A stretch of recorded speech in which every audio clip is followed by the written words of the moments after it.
Committee welcomes Secretary of Defense and the Chairman of the Joint Chiefs of Staff today for a hearing on Afghanistan and South Asia. The Secretary had previously indicated that he'd be back to discuss the administration's approach to this region once it was decided, and that is the topic for today. I understand that there are many issues facing the Department and this committee, but in the interest of time and focus, I want to encourage members to confine their questions to today's subject. The United States officially launched Operation Enduring Freedom on October 7, 2001, just about exactly 16 years ago. Approximately 2,400 American service members have lost their lives in the Afghanistan conflict. Another 20,000 or so have been wounded. As this administration formulates its policies, the American people and members of Congress have some basic questions. Questions such as, does American national security still warrant our military presence in Afghanistan? Do we have a strategy to succeed or one to avoid failure? How is this administration's approach different from previous approaches? And can we ever be successful in the face of Afghan corruption and Pakistan's duplicity? Both Secretary Mattis and General Dunford have considerable personal experience with this conflict, and I believe that they are as authoritative as anyone in helping provide answers to our questions and to chart the way forward. But these fundamental issues do need to be discussed openly for the American people and for those who have sacrificed over the last 16 years. That's the reason we're here today. Mr. Smith. Thank you, Mr. Chairman, and I think the Chairman raised all of the questions that need to be raised. This is obviously a very, very difficult part of the world. We clearly have national security interests in how Afghanistan is governed and Pakistan as well, going back to 2001 when the then Afghanistan government led by the Taliban allowed al-Qaeda to have safe haven to plot and plan terrorist attacks against the U.S., including 9/11. Making sure that we don't return to those days is clearly in our national security interests. What is not as clear is how we do that and what the cost is of our current effort. Afghanistan is a very difficult place to govern, and I think one of the things that concerns most members of this committee and most people in the country is we understand that it's a fragile situation. We've been hearing that for, as the Chairman mentioned, 16 years. If we're there for another 20, I envision that whoever's sitting in those seats at that point would be having the same conversation, and I think that's my one big question. How do we get to the point where we can reduce our commitment in Afghanistan so that it is not an open-ended commitment and a blank check? The President said that in his remarks when he rolled out his strategy, that it wasn't going to be open-ended, it wasn't going to be a blank check. Absent from that was what that meant and how we would go about achieving that very worthy goal. And I think that's my biggest question. And the second question to that would be, while granting that there are risks in pulling out, there are obviously risks in staying there. So what happens under the two different scenarios? Because it would be great if we were able to bring our troops home and commit our resources elsewhere. And the longer we stay there, the less it looks like it's going to move us towards the positive outcome that we want. So are we envisioning just a prolonged stalemate where we figure we cannot leave because if we do, it will get worse? Or do we actually think we can get to the point where we go beyond prolonged stalemate and get to a more positive outcome, which is simply, paraphrasing one of the questions the Chairman asked. But those are the questions I think we're most interested in. I appreciate both of our witnesses being here and obviously their tremendous service to our country. With that, I yield back. Again, Mr. Secretary, General Dunford, thank you all for being here. We'll turn the floor over to you. Chairman Thornberry, Ranking Member Smith, distinguished members of the committee, I appear before you following the tragic event in Las Vegas. The Department of Defense is staying closely linked with the intelligence community, and we remain alert to law enforcement's assessment of events. You on this committee are keenly aware of the complex and volatile security environment our country faces today. Russia continues to invest in a full range of capabilities designed to limit our ability to project power, erode U.S. influence, and undermine NATO's transatlantic alliance. China is focused on limiting our ability to project power as well and weakening our position in the Indo-Pacific region, even as we work to find common ground in confronting North Korea's provocative actions. The international community, as reflected by the two latest unanimous Security Council sanctions resolutions, is focused on the destabilizing threat posed by North Korea and Kim Jong-un's relentless pursuit of nuclear and ballistic missile capabilities. The Defense Department supports fully Secretary Tillerson's efforts to find a diplomatic solution, but remains focused on defense of the United States and our allies per President Trump's orders. In the Middle East, Iran continues to project malign influence across the region. While we continue to make gains against the terrorist enemy in Syria, Iraq, and elsewhere, in Afghanistan we have faced a difficult 16 years. General Nicholson, our NATO and U.S. field commander, with troops from 39 nations, has blunted the terrorists' offensive moves in Afghanistan. NATO strikes in support of the improving Afghan security forces and disarray among various enemy groups have caused the Taliban to expend resources, constrain their movements, and limit the Taliban's ability to conduct major offensives. Beginning last month, and for the first time in this long fight, all 6 Afghan military corps are engaged in offensive operations. During these recent months, there have been fewer civilian casualties as a result of coalition operations, although regrettably, Taliban high-profile attacks on civilians continue to murder the innocent. While the Taliban still attempts to seize district or provincial centers before the end of this fighting season, they have generally been forced into decentralized, small-scale ambushes and the use of improvised explosive devices. Importantly, the rate of Afghan National Security Force casualties has reduced from last year. As you know, I just returned last week from a trip to India and Afghanistan and can report that General Nicholson and the NATO team are holding the line. Forecasts of a significant Taliban offensive remain unfulfilled. Violence and progress do coexist in Afghanistan, but the uncertainty in the region and the NATO campaign has been replaced by certainty due to the implementation of President Trump's new South Asia strategy. This strategy has been welcomed almost uniformly by leaders in the South Asia region, as well as the 39 countries contributing troops to the NATO-led campaign. We must always remember we are in Afghanistan to make America safer and ensure that South Asia cannot be used to plot transnational attacks against the U.S. homeland or our partners and allies. Our goal is a stable and secure South Asia. A political settlement in Afghanistan is only possible if the Taliban rejects support of or conduct of terrorism. Based on the intelligence community analysis and my own evaluation, I am convinced we would absent ourselves from this region to our ultimate peril. Our new conditions-based approach has set the stage for regional and Afghanistan national change. Our new strategy, vigorously reviewed and approved by President Trump, is, quote, R4 plus S, unquote, which stands for regionalize it, realign it, reinforce it, and reconciliation, coupled with sustaining it. The first R, to regionalize it, recognizes challenges exist beyond Afghanistan and adopts a geographic framework with a holistic, comprehensive view. India, Pakistan, Iran, Russia, and China were considered at the outset rather than focusing only on Afghanistan and then introducing external variables late in our strategic design.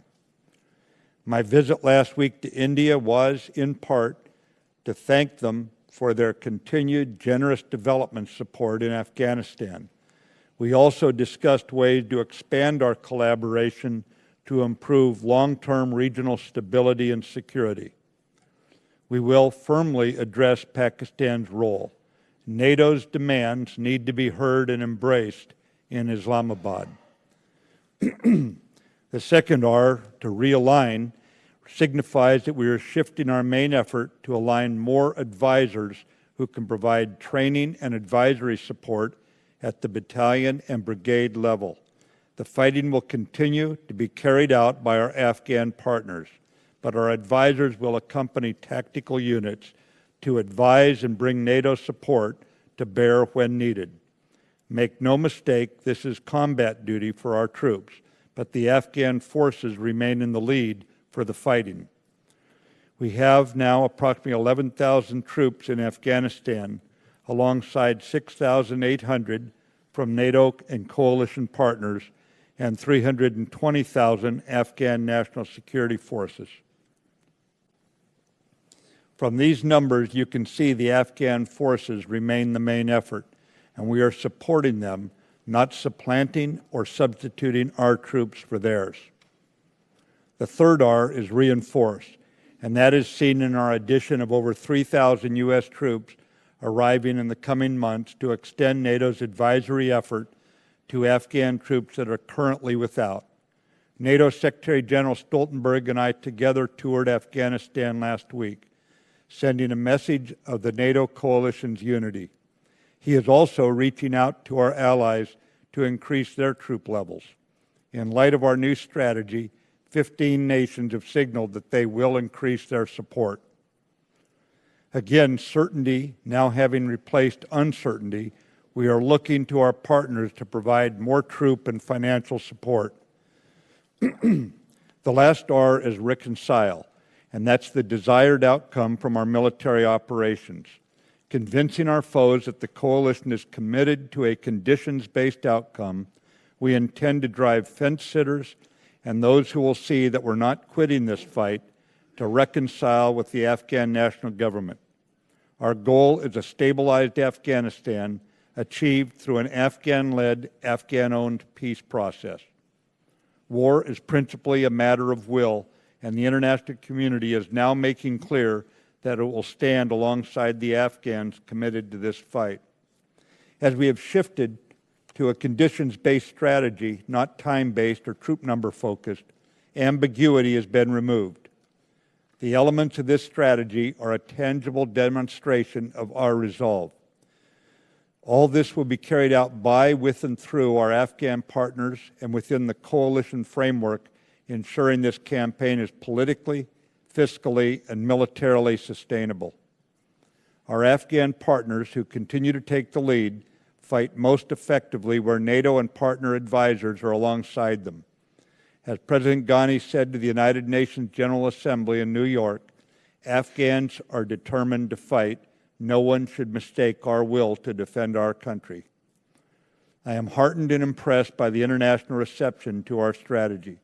I am confident we will see heightened levels of support from our allies and partners in the months ahead. As NATO Secretary General Stoltenberg said last week in Kabul, this is about making sure that Afghanistan doesn't once again become a safe haven for international terrorists. And the best way of doing that is to enable the Afghans to have defense security forces which are strong enough to do that. We're already starting to see the psychological impact of this new strategy, both militarily in the field, as well as through President Ghani and the Afghan government's commitment to reform. President Ghani recognizes that fighting corruption and accelerating institutional reform across government are critical to success. The recently launched U.S.-Afghan Compact, outlining more than 200 measurable benchmarks for reform, demonstrates our shared emphasis on these goals. Our South Asia strategy reinforces to the Taliban that the only path to peace and political legitimacy is through a negotiated settlement.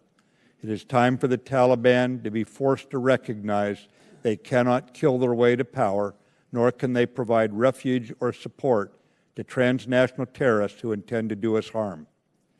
I want to close by recognizing the need to maintain the closest possible dialogue with Congress, and specifically with this committee. This committee has long appreciated that the defense caps mandated in the Budget Control Act impose the greatest inhibitor to our defense.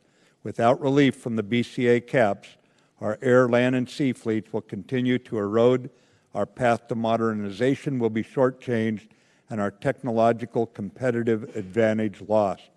I trust I'll have your support for lifting the defense spending caps as we address today's complex and increasingly volatile national security environment. Thank you. Thank you. General Dunford. Chairman Thornberry, Ranking Member Smith, distinguished members of the committee, thanks for the opportunity to join Secretary Mattis in providing an update on the South Asia strategy. In recent months, our commander in Afghanistan, General Nicholson, described the current condition in the country as a stalemate. Secretary Mattis has testified that we are not winning, and members of this committee have made similar statements. This situation has developed since the NATO mission in Afghanistan transitioned to an advisory effort. Since 2015, we've advised and accompanied Afghan Special Operations units at the tactical level, but our advisory effort for conventional forces has generally been limited to the Afghan Army Corps and institutional level. We also reduced the aviation, artillery, and intelligence support provided to the Afghan forces. This construct did not provide Afghan conventional forces with the support they needed to succeed in combat operations. My military assessment is that we drew down our advisory effort and combat support for the Afghan forces too far and too fast. As a result, the Taliban expanded territorial and population control and inflicted significant casualties on the Afghan army and police while we lost campaign momentum. Last spring, Secretary Mattis directed the Department to conduct a detailed failure analysis to identify the root causes for the lack of progress in Afghanistan, and he directed we provide targeted solutions. Informed by these findings, our commanders developed and Secretary Mattis approved a new operational approach to break the stalemate and bolster Afghan capabilities. The new approach supports the President's broader strategy by expanding our advisory efforts to the tactical level, increasing the combat support we provide to our Afghan partners, and enhancing authorities. We believe these adjustments will improve the ability of the Afghans to conduct offensive operations, defend critical terrain, and reduce Afghan casualties. The emphasis is on providing effective support to the over 300,000 Afghans we have trained and equipped so they can secure their own country. Going forward, we'll support President Ghani's efforts to reorganize the Afghan forces, which will expand special operations units while at the same time reducing less effective units. We'll also continue to develop a capable, sustainable Afghan Air Force. And finally, we'll enhance and expand our own counterterrorism operations in the region. By next spring, this approach will have our most senior, capable, and operationally experienced leaders advising at the decisive point in Afghan operations. Their efforts will be fully enabled by the support and the authorities they need to take the fight to the enemy. That is, specifically for the Afghans to take the fight to the enemy. As we implement the strategy, we're also tackling corruption, the single greatest roadblock to progress. In my judgment, our military objectives for this new strategy are clear and they are achievable. The first is we defeat ISIS and al-Qaeda in Afghanistan, and we ensure other terrorist groups are unable to launch attacks against the homeland, U.S. citizens, or our allies. We're going to further develop Afghan forces that are capable of managing the residual violence with limited international support.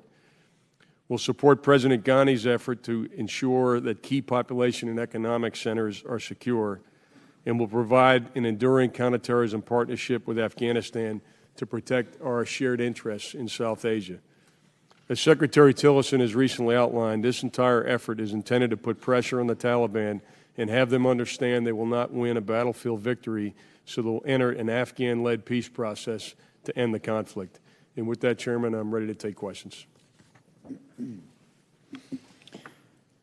I appreciate it, sir. I guess I wanted to just basically have one question. A former military commander in Afghanistan directed me to this editorial written by former U.S. Ambassador to Afghanistan, Ronald Newman. It appeared in the Washington Post on August 9th. The first paragraph says, in theory, U.S. strategy in Afghanistan has been to train an Afghan army that can fight al-Qaeda, the Taliban, and the Islamic State, and then largely to withdraw. After 16 years, it's not surprising that many people think that strategy has failed. In fact, it hasn't really been tried. And then he goes through a brief history of our efforts, or lack of efforts, of deadlines, of not meeting commitments, and so forth. and concludes by saying that much of the rush to failure has been Washington-driven. And so I guess I would like each of you to comment on the extent to which the lack of stability in approach, the lack of stability in commitment, the lack of stability in funding as we begin the 9th consecutive year under a CR, to what extent those Washington-driven aspects have contributed to Afghanistan not being as successful so far as we would like it to be. Chairman, war is primarily a matter of willpower, and what we have to demonstrate based on where the situation is at this time is an implacable will that the international community, and that means America, first among all of them, is going to stand by this effort. And that has to do with standing by certain policies, standing by the Afghan military, standing by budgets that give predictability so we keep our own military strong. It's all part of setting a cohesive framework within which we can achieve tangible results and not face what Ranking Member Smith rightly is concerned with, a prolonged stalemate. When you set timelines, you are telling the enemy what you will not do. We will not fight past a certain day. When you set troop caps, you're saying what you won't do. And I believe right now the most important thing is to let the enemy know they're not going to win, and that's because we now have over 300,000 Afghan forces in the field that through some very severe fighting have earned our support as we try to drive this toward an end of this war, toward reconciliation. Chairman. Chairman, you and many members of the committee have visited Afghanistan multiple times, and I know on each of the visits, one of the issues that's been raised is hedging behavior. Hedging behavior by the Taliban, hedging behavior by regional actors, in particular Pakistan. One of the primary drivers of that hedging behavior, which was inhibiting us in actually making progress in the campaign, was a lack of certainty and a lack of confidence that the U.S. commitment, the international coalition commitment, would be enduring. And particularly for probably 4 or 5 straight years, there was always a sense, and it's been described as kind of the Y2K effect in Afghanistan, there was always a sense that when December came, the coalition would depart. I think one of the most significant changes in the strategy with conditions-based is it leverages the center of gravity, the source of strength in Afghanistan, which is the confidence of the Afghan people and the confidence of the Afghan forces. And on the flip side, it actually undermines the confidence of the Taliban because they're not really trying to deal with us or wait us out. As Secretary Mattis said, it's a clash of wills. They now realize that the 300,000 Afghan soldiers and police that have been built, they are going to have the support they need to defeat the Taliban and to bring the Taliban to the peace table. So I think that's probably, in my judgment, how the hedging behavior back here in Washington, the lack of clarity has affected the campaign. Thank you. Ms. Smith. Just sort of following up on that question, I think you're right. We have had timelines. We have had troop caps. We've also consistently exceeded those troop caps and consistently gone beyond those timelines. So if the Taliban were actually paying attention, at some point they would come not to rely on those timelines or those troop caps. And I guess what you've outlined is kind of what we've all been hoping for 16 years, is if we just stay there long enough in great enough numbers, Afghanistan will eventually be able to defend itself and we won't have to be there anymore. I think the lack of confidence in that, and I hope that that editorial that was written is correct, comes from more than just a lack of commitment. It's the complications of the terrain. What does reconciliation look like? When do the Taliban come to the table? And like I said, what I think we're really looking for is some confidence. Let's say that we do it conditions-based and we do all this stuff. For how long? And I'm not looking for a 1 year, 2 year, 2 years, 12 months exactly. But what are the factors that give you confidence that we won't be in the scenario that I just described, that even if we do this more open-ended commitment, that we won't be having the same conversation 20 years from now? Because this is not Afghanistan's first time at this. As everyone knows, people have come and gone from Afghanistan for a very long time. And I get the feeling that as far as the Taliban are concerned, we could come in and say we're going to be there for 50 years, and they say, fine, we'll be there for 51. So what is the confidence you have that this change can address not just whatever shortcomings might have been in previous administration strategies, but the reality of Afghanistan and Pakistan? Congressman, men and women in this world live by hope. They hope tomorrow is going to be better. The Taliban could hope repeatedly that whether we overstayed what timeline we gave ourselves, we had still said we're leaving as soon as we can. What we're saying now is there's going to be an end to the war. It's going to end because we don't want the threat to America. We don't want the threat to our allies. And the best way to do that, as Secretary General Stoltenberg put it, make certain the Afghans have a force that can deal with this internally. Certainly it's going to take our mentors. What reconciliation looks like goes back some years in terms of the conditions, but it's Afghan-led. It involves the Taliban rejecting terrorism and supporting people who've attacked this country. It involves them to quit killing, to stop killing the Afghan people and live by the Constitution. That's a pretty low bar if they choose to rejoin the political process. If they don't, we're going to make it extremely uncomfortable for them by training, advising, assisting the Afghan forces. And I think what we don't want is some transient success. So we push this forward in a way, in an implacable way, because that's the surest way to end this faster rather than stringing it along. If that addresses your question. It does to some degree, but and I understand that my question is unanswerable past a certain point. We don't know, what it's going to take to really break the Taliban. But that does put us in the position, I guess, put it just one different way.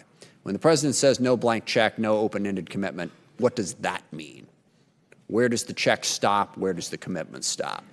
One point is, sir, that Secretary General Stoltenberg, when he was getting off the plane, when we came out of theater, said he's going back to Brussels to build more support. In other words, we're going to have more people aligned with us in terms of financial and troop contributions because of the certainty we've replaced the uncertainty with. It also means that we're going to see a declining use of American mentors as this Army gets up on the step. We simply cut back too soon. We pulled the training wheels off the bike before it was fully ready to be balanced and move against the Taliban. This was a concern from our intelligence agencies when we pulled all of our forces down to the level they were at, and so we're going to have to make up for it, and we have to inherit it where it lies now. But it's not an unending commitment. You'll see a degrading number of American forces, declining number of American forces as you see an improving capability on the part of the Afghan forces, conditions-based.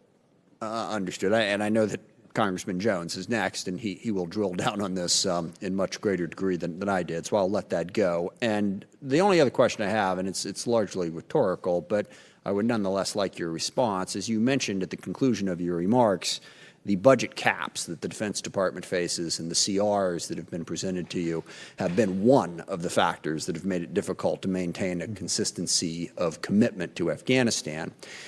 If we were to reduce revenue by $1.5 trillion over the course of 10 years, would that not make it just a little bit more difficult to provide the Department of Defense the money that it needs to do what it needs to get done?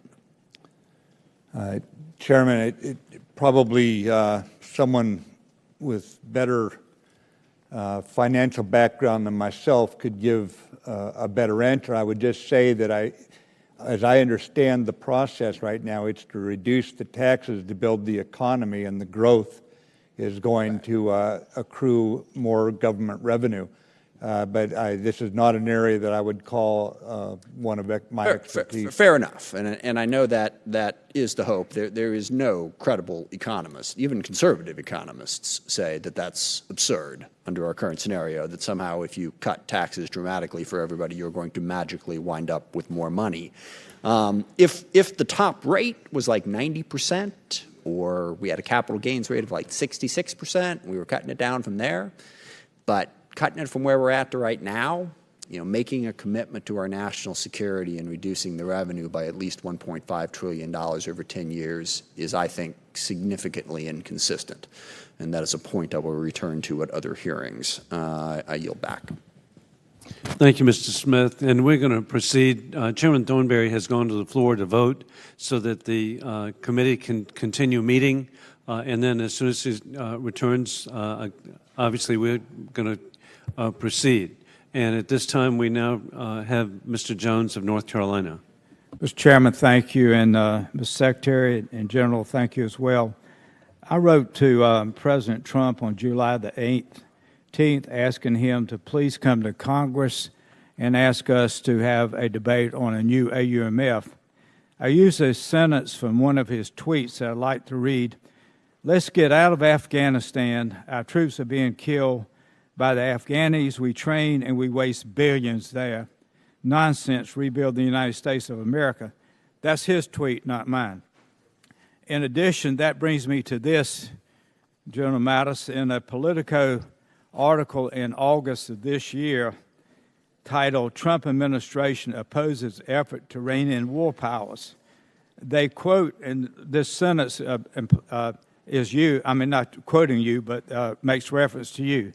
That stance appears to contradict comments by Mattis, who has endorsed passage of a new AUMF to govern the war against ISIL. Mattis chastised Congress at a March Senate hearing, testifying that he has not understood why the Congress hasn't come forward to at least debate on AUMF. Well, that's the fault of our leadership under Paul Ryan, to be honest with you. He could ask that we have a debate, but he doesn't do it. My two questions, that's one, if you just write that down. The other one's going to be as quick as well. The waste, fraud, and abuse in Afghanistan, we have spent over $1 trillion. You talked about the soldiers and Marines who've been killed. Thank you for remembering and sharing the 2,400, or Mac Thornberry did, over 20,000 wounded.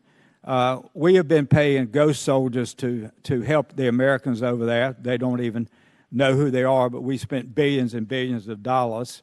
DOD paid $6 million to buy 9 goats. We don't know where the goats are, by the way, but that's DOD spending that money. That's why the position on sequestration, I somewhat agree with you. I didn't vote for it, but in all fairness, we keep wasting the taxpayers' money, as Mr. Trump said, not only in that one sentence, but he said it 30 times, and I have all 30 of his quotes.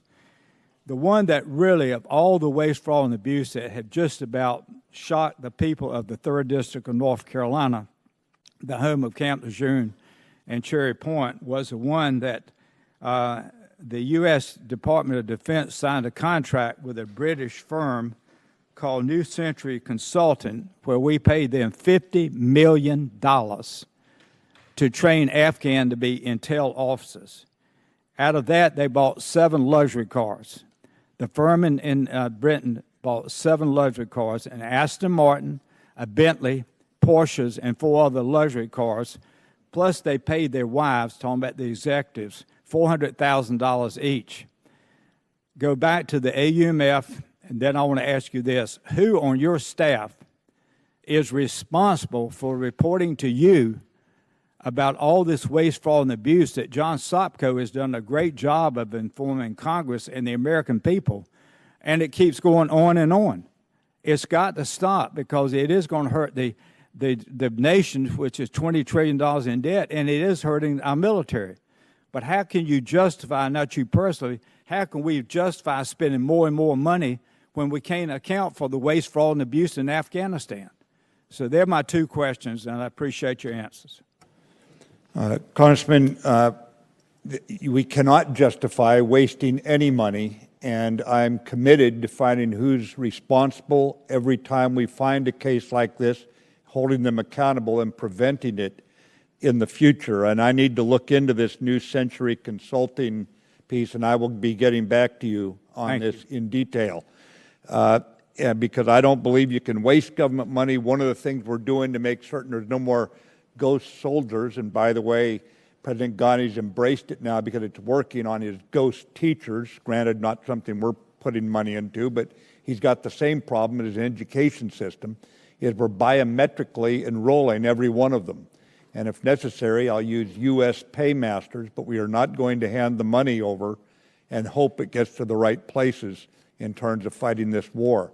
The biometrics alone will remove a lot of this problem, because the only way to be entered is to be there. So the ghost soldier piece will be more a matter of monitoring their continued status than it will be having corruption introduced at the beginning. This comes out of the chairman's failure analysis that I directed him to do, and what do we do about the kind of things you rightly bring up to us here today. But we're not going to continue that. And as far as the AUMF goes, my point is that we need the unity of the American government, and with the Congress involved, that brings the unity of the American people to this fight. And I recognize we have to win your trust and your confidence on this, and the fact that Department of Defense is big notwithstanding, I intend to do that. Thank you, sir. Thank you, Chairman. And thank you, Mr. Jones. We now proceed to Mr. Larson of Washington State. Thank you, Mr. Chairman. A couple of questions. First off, with regards to the regionalization R in the new strategy, in 2004, the administration at the time designated Pakistan as a non-NATO ally, making Pakistan eligible for certain preferences, especially with regard to support of its military. Given that one of the points that you've made, and the President has made about the administration taking a harder line towards Pakistan regarding its support of the Taliban, are you ready now to revoke Pakistan's non-NATO ally status? If yes, can you give us the reasons? And if not, why not? Congressman, what we are doing right now is we are aligning what Department of Treasury, Department of Defense, the intelligence community, Department of State say, this is what we must ask Pakistan to do to change its behavior. At the same time, we are aligning that with NATO, so we have 39 other nations that will also be reinforcing us. As you know, I just visited New Delhi about the situation they face on their border. There are a number of ways, based on a very recent visit by the Pakistan Chief of Army Staff to Kabul about 3 days ago, that we can help Pakistan to see its way forward to do what is in its own best interest. We will do this in a holistic, integrated way. Holistic means whole of government and integrated with our allies, and that's across South Asia. This strategy is not exclusive. In other words, any nation that wants to fight back against terrorism and reduce this threat to all nations is more than welcome. It is not exclusive of Pakistan, it's inclusive, and that's why we started with a regionalized strategy. As we move this forward, we are going to have to find common ground with Pakistan. And as you know, the international community does not stand for terrorism. So there are decisions Pakistan must make. They have lost more troops than probably any other fighting terrorists. So on the one hand, we have the problems of havens and other things that we've all registered, and yet at the same time, they've actually been fighting the terrorists. We've got to get this aligned regionally and solve this problem, and we have options to deliver. Yeah. And if I could just note, in 16 plus years, I have probably shared the frustrations of many on this committee about Pakistan, as well as the limited number of successes that we've had with Pakistan. Right. Is revocation of non-NATO ally status on that list of possibles, however? I'm sure it will be. General Dunford, you just came back from China, visited one border, the Chinese-North Korean border, but there's a 90-kilometer border between China and Afghanistan. It's not very easy to get to, but it does exist. Did you have any discussions with China on the regionalization issue and what role it can play? Congressman had a really minimal, that trip was really focused on North Korea. Had a few sidebar conversations on Afghanistan. Clearly, China has You know, there's many areas where our interests diverge. There are some interest areas where they converge, and I think counterterrorism is one of those areas where our interests converge, particularly in Afghanistan. And I've certainly suggested to Chinese interlocutors that they could play a more productive role, particularly in development, in assisting with the counterterrorism effort on the border. Yeah. Thank you. Yield back. Gentlelady from Guam. Thank you very much, Mr. Chairman. First, I'd like to go on record to thank Secretary Mattis and General Dunford. It is good to see both of you again today, and I'll take a moment to express my appreciation to you and the Department of Defense for providing the security to the people of Guam from North Korea. And we do appreciate the Department's efforts to have the THAAD battery protecting the people of Guam. Thank you very much. My expectation is that today's hearing is one of the first steps in drawing out what an Afghanistan strategy that the administration puts out would look like. Secretary Mattis, at your recent speech at the Air Force Association conference, you stressed the importance of not only listening to our allies, but be willing to be persuaded by them. So can you point out to me pieces of this strategy where the administration and the Department of Defense have been persuaded by our allies or would solicit input from the international community? And what portions of the strategy do our allies and partners have concerns with? Congresswoman, right now, I would just tell you that to be willing to be persuaded, the allies were 100% persuaded by our approach to drive towards reconciliation.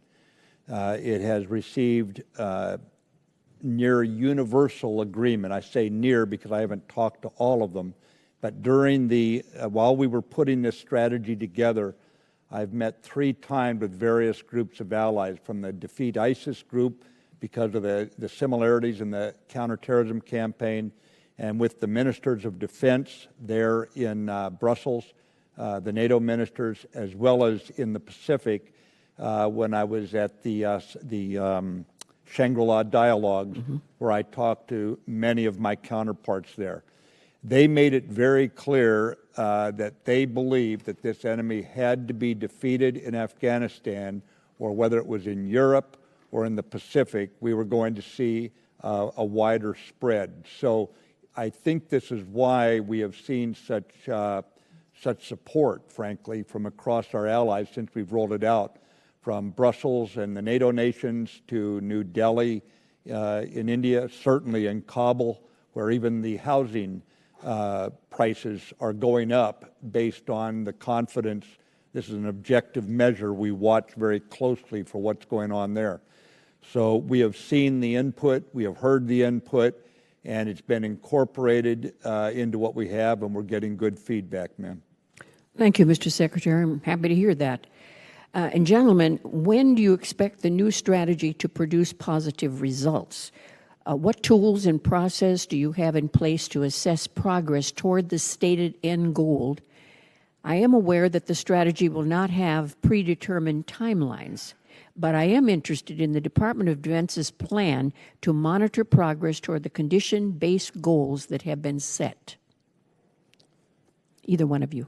Yeah, Congresswoman, we have in a U.S.-Afghan compact agreement with President Ghani's government, we have over 200 specific benchmarks as we attempt to quantify to the degree we can. You can't quantify everything, but quantify where we can the progress we're making. Furthermore, we have polling going on to see how we're doing with the hearts and minds of the people.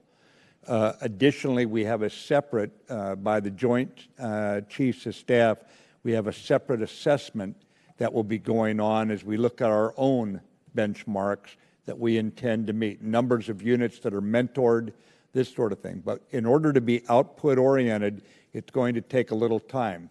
That said, I was struck by the degree of confidence I saw politically and militarily in Afghanistan among our coalition troops and among the Afghan leadership, military and political, as a result of this strategy. So I think the psychological impact is beginning to be felt. The Taliban have been unsuccessful in what they've been attempting to do to take a provincial and district center. They're still trying as we speak here today. But also they are starting to fight among themselves due to a loss of some key leadership, and because they're just not getting along with each other under the increasing pressure that the Afghan forces are placing on them. Anything else, Chairman? Congressman, I think we'll have a pretty good sense for the strategy next summer as our advisory effort is revised and we implement the full advisory effort that is informed by the failure analysis that we spoke about earlier. Next summer's performance by the Afghan forces will be one indicator. There's also a very important event taking place in Afghanistan next year, which is the elections. And I think we'll see the Afghans' ability to perform the security function associated with the elections as being a very good indicator as well. Thank you very much, General, and I yield back, Mr. Chairman. Ms. Spear. Thank you, Mr. Chairman. To both of you, we are deeply grateful for your service and for the kind of in-depth analysis you do on all of these issues to present to the President. I have a couple of questions. Director Coates, the Director of the National Intelligence, recently testified to Congress in which he said, the intelligence community assesses that the political and security situation in Afghanistan will almost certainly deteriorate through 2018, even with a modest increase in military assistance by the United States and its partners. General Dunford, you and the Secretary plan for only a modest increase in military assistance. If the intelligence community assesses that won't make any difference, then how can you defend sending thousands more troops, and how can we ask our allies to do the same? Congresswoman, I think that's a fair question, and I think what the intel community has done is provided a snapshot in time. I don't think the intel community has assessed several things. One is the revised organizational construct of the Afghan forces. They are making some significant changes. I don't think the intel community has factored in the changed advisory assist effort and the increased combat support that U.S. and coalition forces are providing to the Afghans. I don't think the intel community has adequately assessed the impact of a conditions-based strategy on the confidence of the Afghan people, the confidence of the Afghan security forces, or the behavior of other regional actors. So, Congresswoman, again, this is a very difficult endeavor. The one thing I'm sure of is that the strategy will keep the American people safe by preventing al-Qaeda and ISIS from conducting attacks in the homeland. But I also believe it has a good prospect of allowing the Afghan security forces to get to the point where they can secure their country on their own. Do you agree with me that we will have a presence in Afghanistan for the foreseeable future, each of you? Congressman, I'll take that question first. Here's what I would say. In South Asia as a whole, we have vital national interests, and I believe those vital national interests are enduring. And I believe we'll have a diplomatic and economic and some military presence in the region for a long period of time. I do believe that the military element of our strategy will decrease over time to a sustainable level. What we are attempting to do in our overall campaign against terrorism is ensure that working by, with, and through local partners, we get to the point where we have a politically, a militarily, and a fiscally sustainable strategy from West Africa to Southeast Asia. In Afghanistan, I look at in that context. So while I do think there'll be U.S. influence and U.S. presence for some time to come, I don't think there'll be a large footprint of U.S. forces for a long period of time to come. So to be fair to the American people, we should make it clear to them that we're not leaving Afghanistan. Congressman, we should only leave a region. Again, if you look at our strategy as being diplomatic, economic, and military, if we didn't have enduring vital national interests, and I believe we do, and so I think there has to be some presence and some influence, again, albeit in different form over time, but there has to be some U.S. presence in the region in order for us to advance our interests in the region. Mr. Secretary, do you have any comments on that? I would agree with the Chairman. We have a number going in now. It's going to make the Afghan military more capable as they prove themselves and build their own capability. As the enemy diminishes, certainly our numbers would be coming down in a commensurate way, conditions-based, as the President said. So what does a diplomatic solution there look like? How do we bring the parties together, and what would that look like? First, we have to remove from the Taliban a sense that they don't have to negotiate, that somehow they can achieve what they want through violence. Once they get that through their head, then we're going to peel off some of them, and you already see this happening where there's an atomization of the Taliban going on because they've lost some key leaders, and the ones who've stepped up, frankly, have not been as good. It has made, in some ways, the reconciliation, political reconciliation, a little harder because some of the people we're dealing with may not represent this new fragmented Taliban. But eventually, the weakening of the Taliban should put us in a position where some of them say, that's it, I'm not going to keep this up. Others of them say, we're willing to negotiate. What does the negotiation look like? They stop killing people and stop supporting the terrorists who attacked this town and New York City. And at that point, if they're willing to live by the Constitution, President Ghani has made clear that they can come back in. You've already seen parts of it actually come over, have come over to Ghani's side. So it's starting, and it's not tidy, but it's ongoing now. And that's what you'll see continue to move forward as we block them militarily from having a chance for victory on the battlefield.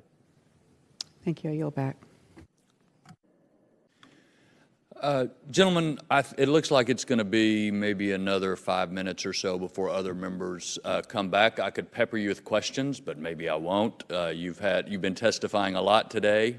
So what I think we'll do is invite our witnesses to the anteroom, and the committee will stand in recess for approximately 5 to 6 minutes. Chair recognizes the gentleman from South Carolina, Mr. Wilson. Thank you, Mr. Chairman. And Secretary Mattis and General Dunford, I want to thank you on behalf of military service members, military families, veterans. There's such a reassurance with your service, and so greatly appreciated your dedication and your persistence on behalf of victory as we're proceeding in the global war on terrorism. As the Grateful Dead of an Afghanistan veteran, one of the primary concerns that I would like each of you to address are the rules of engagement in Afghanistan. During the previous administration, I introduced a resolution calling for revision to the existing rules of engagement under Operation Resolute Support in Afghanistan in an effort to succeed in the complex environment combatant commanders face. What is the status of the new rules of engagement for U.S. military efforts in Afghanistan? Sir, the old rules included both under rules of engagement and operating principles included a requirement for proximity of the enemy to be engaged by our air forces. President Trump has told me that I have the authority to change that, so I've removed proximity, and that in itself opens the enemy, wherever they are found, to the NATO air support under the NATO O plan. So the first thing is we've unleashed that. At the same time, we have had a reduction in the number of deaths by innocent people as a result of coalition operations, not Taliban. And my point is we will always take every humanly possible step to protect the innocent, but the rules themselves permit the engaged forces to bring air support and artillery support in. Furthermore, by extending which units are being advised, it means that many Afghan Army units that never had advisors and had a very convoluted way to get at that air support. It wasn't a rule of engagement problem, but it was an organizational problem. That has been removed as well, if that addresses your concerns. It does, and I truly appreciate the complex situation of organizational and rules, and you're addressing it, and again, it's reassuring as a parent. And then, Mr. Secretary, we all want to succeed in Afghanistan, and you clearly eliminated or identified the situation, that is that we need to eliminate safe havens for terrorists abroad to defend American families at home. At the same time, I support your efforts for more troops, but we have increased deployments, meaning fewer ready units at home for unforeseen contingencies. Sadly, we've also had the recent extended loss of 2 destroyers, the Fitzgerald and McCain, and the necessary support for devastating hurricanes. The strain on the military is ever increasing. What can we in Congress do to help you face the multiple threats that are facing our country? Congressman Wilson, I think the most important thing is that we get budget predictability and certainty, because without that, we cannot adjust our forces and get predictability into our budgets that permits us to gain the best bang for the buck, to put it bluntly. We're going into the 9th year with a continuing resolution. As you know, I cannot make new starts under that, even if the cyber domain or the space domain require that we do new things we've not had to do before to maintain our competitive edge. So the most important thing, I believe, is to make certain that the Congress act together to relieve us of the Budget Control Act cap, the defense caps, and we get predictability in our funding. And I'm really grateful for the leadership of Speaker Paul Ryan and Chairman Diane Black. We're trying to address that. And additionally, Mr. Secretary, as the former co-chair of the India Caucus, I appreciate your visit last week to New Delhi. Under the new strategy, how will our defense relationship with India change? And keeping that in mind, how can we balance our cooperation with India as we have a situation where Pakistan has a level of resentment? Sir, the question you're bringing up is exactly why I was in New Delhi last week, where Prime Minister Modi and their National Security Advisor, the Minister of Defense, welcomed me. I would tell you that India is on the move. The economy is picking up. But most importantly, in my portfolio, we now have a strategic convergence of two natural partners, the two largest democracies in the world. And India has been generous over many years with Afghanistan. They have been the victim of terrorism, so I don't need to go there and talk about the terrorist threat with them. We have many areas where we are natural partners with one another, and we are deepening and broadening the military relationship with them. But it is not an exclusive strategy exclusive of anyone. Any nation that wants to be part of this counter-terror effort and this stability effort in South Asia can sign up. Pakistan need not think this is exclusive of them. It's open to any nation that wants to move against terrorism and remove this threat to all civilized nations. Thank you very much. Yes, sir. Mr. Langevin. Thank you, Mr. Chairman, and Mr. Secretary, General Dunford, thank you for being here. Thank you for your service to our country. In President Trump's August 21st speech, the President stated that he had lifted restrictions placed on our warfighters and that he expanded targeting authorities. Now, I know you understand that this is obviously, it's critical that Congress be kept appraised of the operational outcomes as a result of these changes so that we can continue to conduct the appropriate level of oversight. Can you more clearly define for me what are these restrictions that have been lifted and which authorities have been extended, and which results have you seen, what results have you seen since these changes were made thus far? Sir, the NATO O-Plan had certain had certain objectives in mind. It is organized to bring the Afghan army into a stronger position, and in some cases we were not giving that army the high ground. In other words, having fought in the mountains, it's a very uncomfortable feeling when the enemy is above you. We did not give the young Afghan boys the sense that they had the high ground when they were fighting against this enemy that the NATO air support could have given them. Today, I can bring that air support to them. We have got to reorganize our advisors, because those units with NATO and American advisors win, and those without them often do not win. So we're going to spread the number of units with advisors. We're going to bring that air support to bear, and specifically, we are no longer bound by the need for proximity to our forces. In other words, wherever we find the enemy, we can put the pressure from the air support on them. It used to be we had to basically be in contact with that enemy.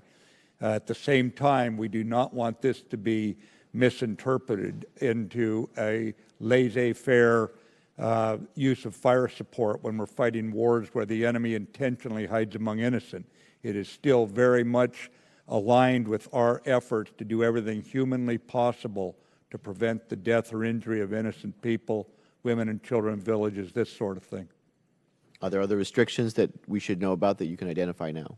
The other restrictions usually are lifted. basically in now being able to bring this fire support to bear where we could not before, whether it be for proximity or we were not with those units. Remember, we were only advising under what I inherited, down to the corps level. We're now going down to the brigade level and the next level down, the Kandak, or what you and I call battalion level. These are the forces that actually move against the enemy. You'll notice the commando forces and special forces who consistently win against the Taliban also have NATO and U.S. advisors with them. Our failure analysis made very clear why we had the problem with the other forces. We're going to solve that. Thank you. Secretary Mattis, while the Afghan government is certainly determined to maintain security and stability, it's obvious that they're also contending with a clash of cultures in the region, necessitating a coalition of partner nations to address regional security challenges. So I understand that you just in India, I know you just spoke about that with Congressman Wilson, where they pledged $3 billion for development projects to train Afghan officers as well as additional naval cooperation. So how will this expanded engagement enhance security in the region? How do you intend to leverage relationships like this to develop a more effective coalition strategy that will inject a level of legitimacy and confidence between the Afghan government, its people, and its regional partners? And similarly, something that caught my attention in the President's speech with respect to Pakistan, how do you intend to persuade Pakistan to take more action to eliminate cooperation, support, and refuge for the Taliban and the Haqqani network? Sir, let me take the second question first. On Pakistan, what you're going to see is 39 nations, all in the NATO campaign, working together to lay out what it is we need Pakistan to do, as well as in the U.S. government, Secretary of Treasury, Secretary of State, the intelligence community, Defense Department, and we lay out what it is we need Pakistan to do. And then we are going to use a whole of government international effort to align basically the benefits and the penalties if those things are not done. Pakistan, again, has lost more troops in this fight against terrorists than nearly any country out there. And yet at the same time, as you know, there's been some parsing out where some terrorists have been allowed safe havens. We're out to change that behavior and do it very firmly.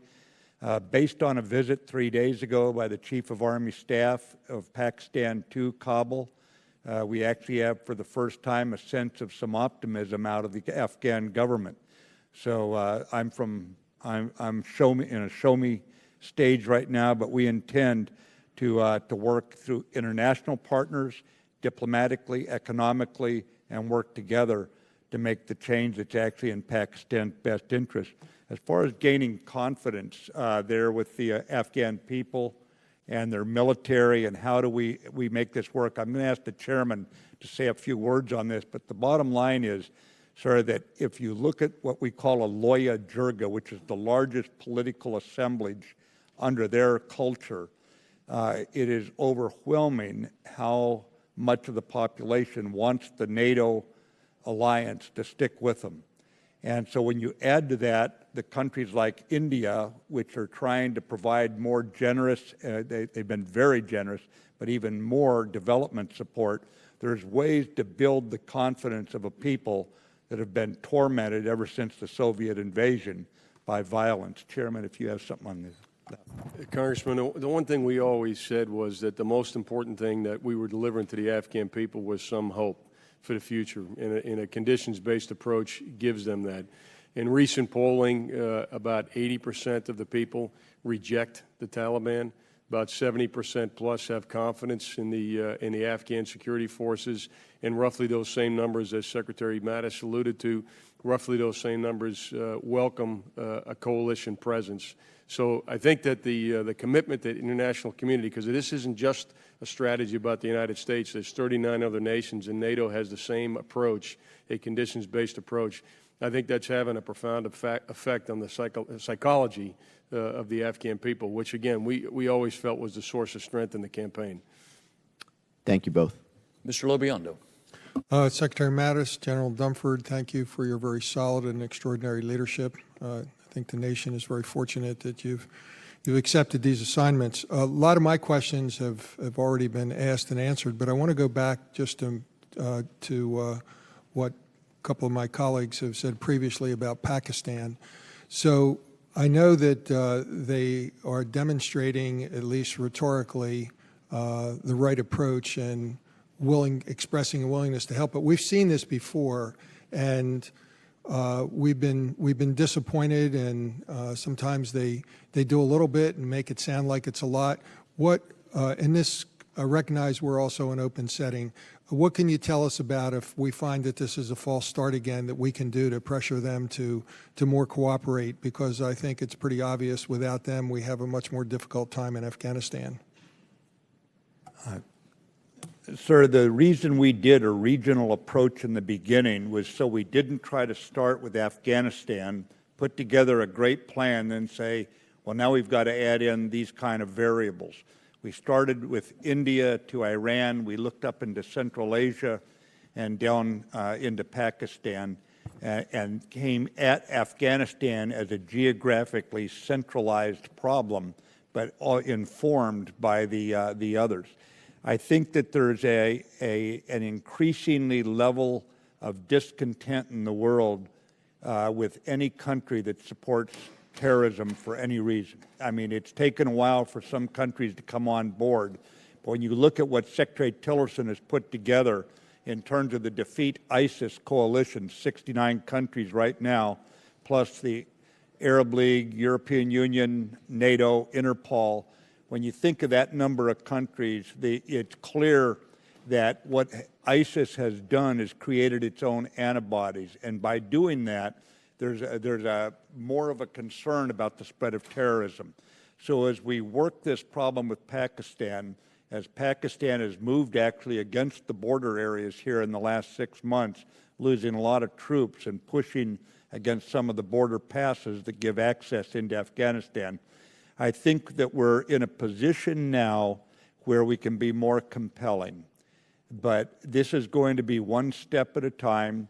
We are going to remain basically focused on this effort. We're not going to back off, and it will start with assistant secretaries coming out of Washington and the national security staff members going into Pakistan soon, followed by the Secretary of State.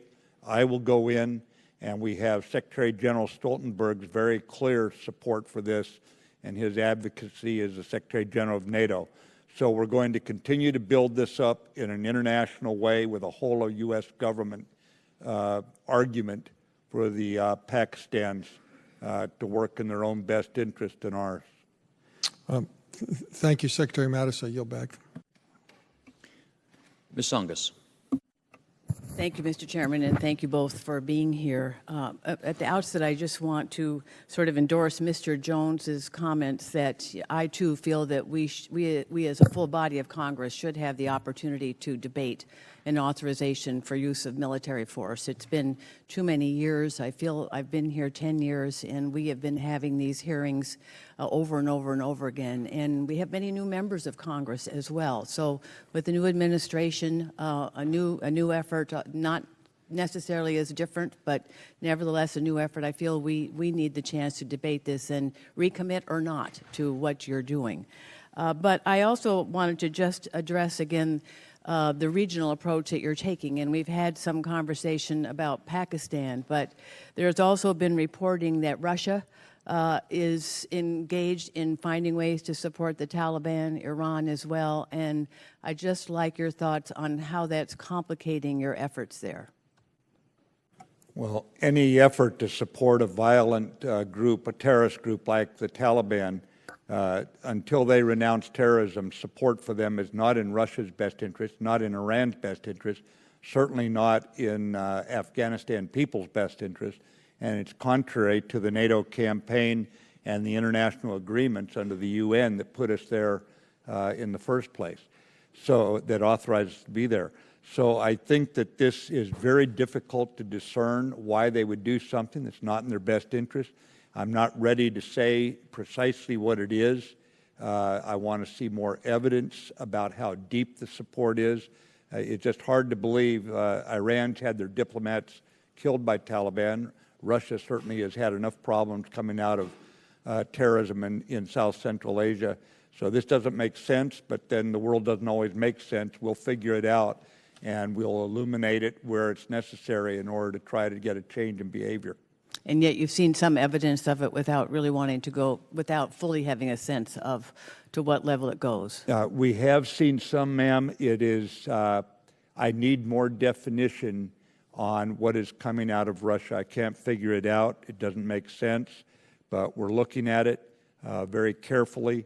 Out of Iran, it's always been a low level of intermittent support for Taliban, mostly financial, some weapons.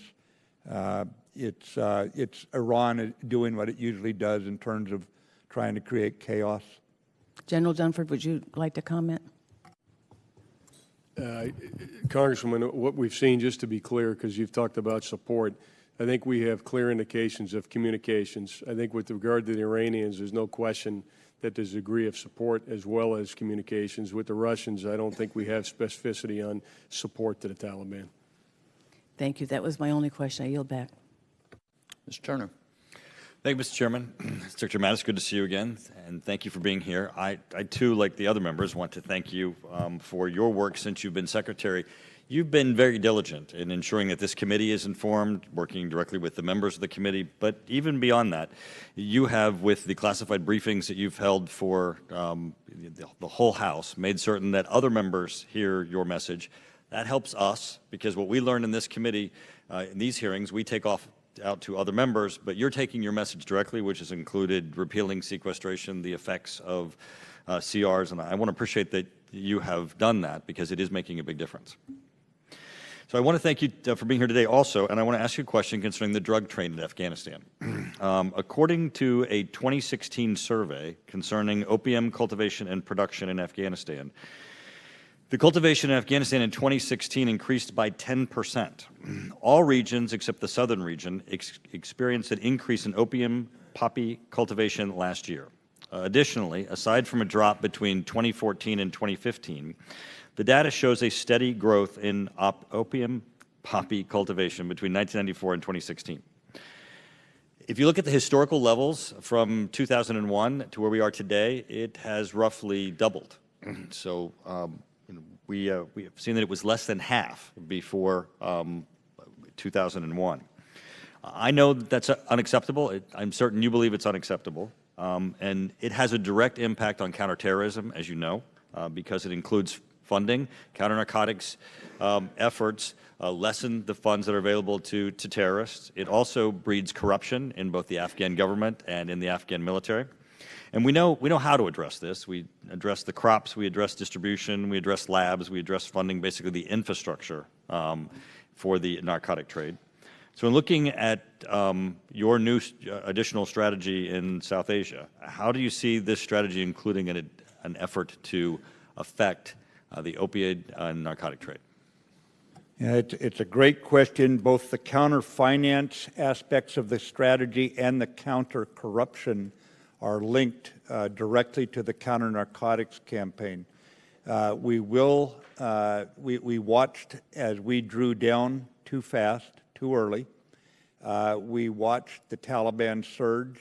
As the Taliban surged, we watched the poppy surge right along with it. There's no surprise here.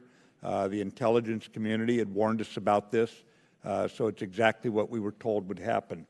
As we look at this, we're going to go after the counter-narcotics refineries, the transportation nodes, the bazaars, as they call them, where they're bartered. And the reason is that's where the Taliban actually accrues their taxation cash off the trade. It's not from the little guy down there who's farming this hardy crop of poppies.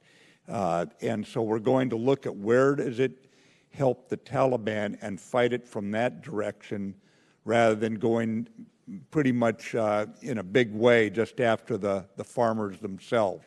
So there's a way to cut this thing and reduce it by targeting the right locations and the right nodes in the drug trade that will also undercut the Taliban's fundraising. Anything else on that, Chair? No.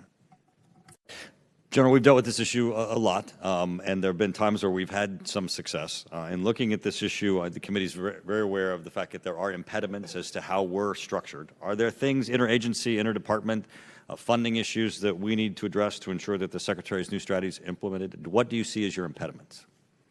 Are you talking now more broadly, Congressman, or just with regard to the drug problem? You get the assignment, but you don't have all the authorities. Where are areas where there's difficulty for you in trying to achieve, through the DoD structure, a reduction in narcotic production? And how can we help you? I think having the right numbers of drug enforcement agents to advise the Afghan forces. They've got a major crimes task force there, and so law enforcement officials that can help advise and grow the capacity of the Afghans to both arrest, protect evidence, and prosecute has been something that showed good value in the past, and also making sure that justice system continues to mature as well.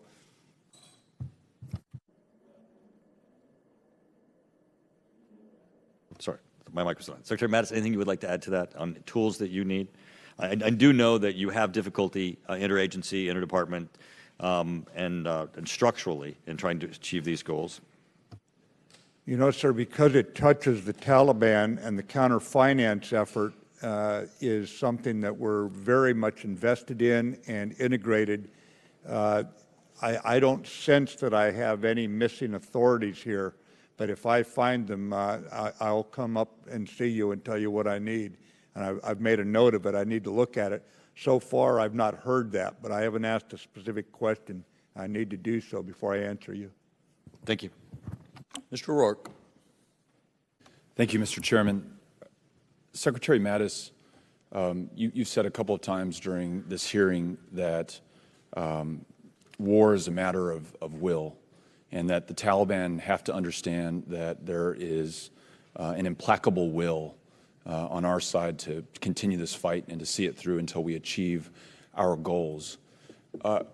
Convince me that our will is more implacable than theirs going forward. Well, of course, I'm not alone in this fight, sir. I've just come out and seen our troops in the field, including the troops of other countries. I have no doubt we have the troops with the willingness to endure danger and discomfort in defense of this country and this town and New York City that were attacked by terrorists operating out of this very area that we're fighting in. But I think you bring up a good point, and it goes back to something mentioned earlier about AUMF. I think there has got to be, the U.S. Congress has got to embrace this as our fight. We're all in this, and I'm eager to hear any criticisms of strategy, changes in the operation, open the door, have you go in, look at it. To me, if what you go in and see or what our inspector finds there isn't something you admire, then I need to change it. But one thing, I've dealt with this kind of enemy since 1979. I do not patronize them. When they say girls don't go to school, you're not going to talk them out of it. They didn't rationally arrive at that point, and we're going to have to confront this the way generations of Americans have confronted other threats, whether it be militarism, fascism, or communism. We're going to have to confront it for our time. Let me ask you a follow-up question to that. You talked about some of our goals, the primary one, I think, being that Afghanistan never again be used to plan or carry out attacks against the United States of America. We want those stakeholders like the Taliban to work within the national government and the political process. You also said that the Taliban have to understand they cannot kill their way to power. I think you would also agree we probably cannot kill our way towards these goals and conditions. So therefore, what is going to happen for the Taliban to accept our conditions short of us killing all of them? Well, I think, Congressman, it's got to be they recognize they're not going to gain power at the point of a gun, and that the Afghan security forces are capable of defeating them. Hey, Congressman, if I could just add in there, when we talk about will, I think the Secretary just touched on something that's important. It's not the Taliban will just against U.S. and coalition will. It's the Taliban will against the Afghans and the Afghan forces in particular. You know, last year the Afghan forces had 16,000 soldiers killed, and they stayed in the fight. They've proved incredibly resilient. Sure, they've had battlefield shortfalls, and we know what they are, and our failure analysis identified those, and the plan that we have proposed is designed specifically to address where there are tactical gaps in their capability, down at the small unit level, and particularly the ability to deliver fires.